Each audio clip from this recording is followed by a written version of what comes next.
जोरदार। अब सुनो, इस भयानक सफर का दूसरा दिन और कैसे शक और डर का जायका भूख से मिलने लगा। एस्कॉर्ट का अनुरोध 2। पार्ट 1। भूखे और थके हुए यात्री। अगली सुबह राजकुमारी एलिन और हारून थके हारे चेहरे लेकर टेंट से बाहर निकले। उन्हें पिछली रात एक पल भी चैन की नींद नहीं आई थी। एक तो गार्ड ड्यूटी की चिंता और दूसरा केताल पर जरा भी भरोसा नहीं। जैसे जैसे सफर आगे बढ़ा, उनकी थकान बढ़ती गई। आखिरकार एलिन ने हाथ उठाकर कहा, क्या हम थोड़ी देर आराम कर सकते हैं? केताल खुश होते हुए, जरूर, उस पेड़ के नीचे बैठ जाओ। एलिन बैठ गई। तभी ग्राउल, उसके पेट से जोरदार आवाज आई। एलिन का चेहरा शर्म से लाल हो गया। केताल, अरे, तुम्हें भूख लगी है? हाँ, सही है, हमने ठीक से खाया ही नहीं। रुको जरा। केताल मुस्कुराते हुए, मैं तुम्हारे लिए खाना बनाऊंगा। केताल खुश था। खाना खिलाकर ही तो दिल का दरवाजा खुलता है। लेकिन हारून ने तुरंत सिर हिला दिया। नहीं, इसकी कोई जरूरत नहीं। बारबेरियन का खाना, मतलब बिना लहू निकाले, बस आग पर भुना या उबला हुआ गोश्त। हारून ने एक बार खाया था और उसे लगा था कि इससे बेहतर तो वो सूखी जर्की ही खा लेगा। केताल जिद करते हुए, अरे चिंता मत करो, मैं अच्छा खाना बनाता हूं। पार्ट 2। बारबेरियन का जादू। केताल ने बिना रुके आग जलाई और उस पर एक बर्तन लटका दिया। फिर उसने अपने पाउच से अलग अलग तरह की सब्जियां निकाली। हारून घबराकर देख रहा था। केताल ने अपनी कटार डैगर निकाली और सब्जियां काटने लगा। हारून हैरानी से, हम्म। केताल की चाकू चलाने की कला, नाइफ स्किल्स इतनी साफ और सलीकेदार थी कि हारून हैरान रह गया। हारून, क्या तुमने कभी खाना बनाना सीखा है? केताल, मेरा शौक था।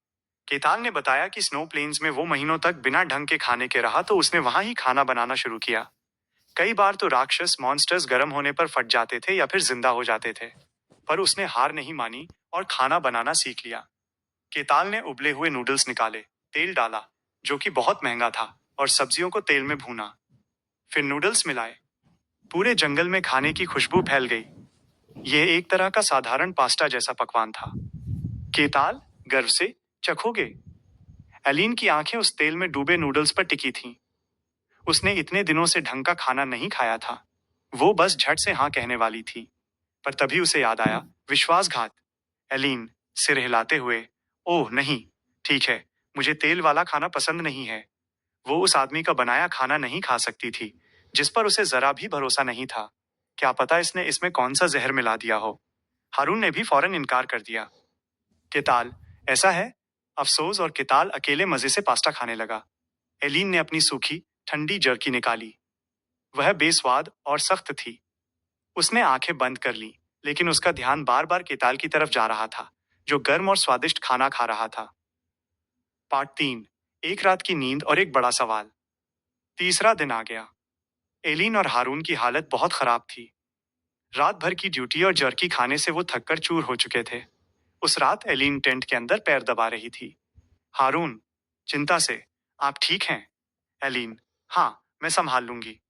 तुम बताओ, तुम मेरे लिए दो दो बार पहरा दे रहे हो। तुम थके हुए लग रहे हो। हारून ने एलिन को दिलासा दिया। असल में जब केताल की पहरे की बारी आती थी, तब भी एलिन और हारून को जगना पड़ता था, क्योंकि उन्हें केताल पर भरोसा नहीं था। हारून ने यह जिम्मेदारी खुद पर ले रखी थी।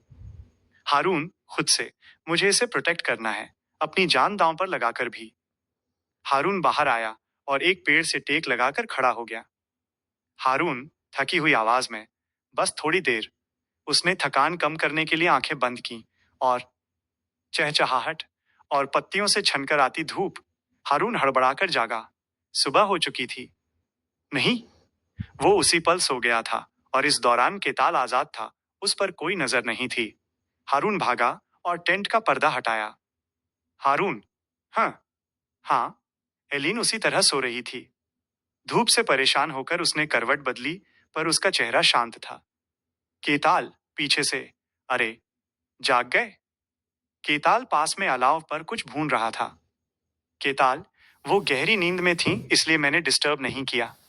अच्छा हुआ वो आराम से सो पाई। हारून हकलाते हुए, शुक्रिया। पर हारून हैरान था, कुछ हुआ क्यों नहीं? उसने जरूर मुझे सोते हुए देखा होगा।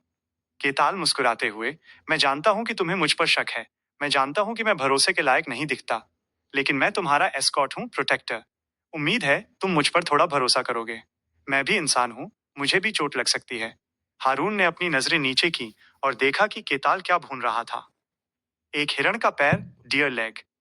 उसे इतनी अच्छी तरह से भूना गया था कि एक भी हिस्सा जला नहीं था। तेल टपक रहा था और उसकी खुशबू पूरे जंगल में फैल रही थी। हारून, मुंह खोलकर, ओ। भूख का एहसास अचानक जोर से हुआ। केताल, मैंने एक हिरण पकड़ा था।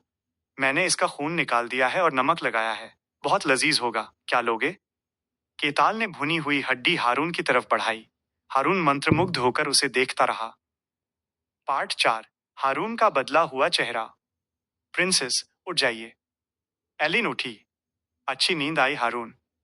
एलिन ग्लानी से, और तुम ठीक हो? तुम इतने थके हुए दिखते हो।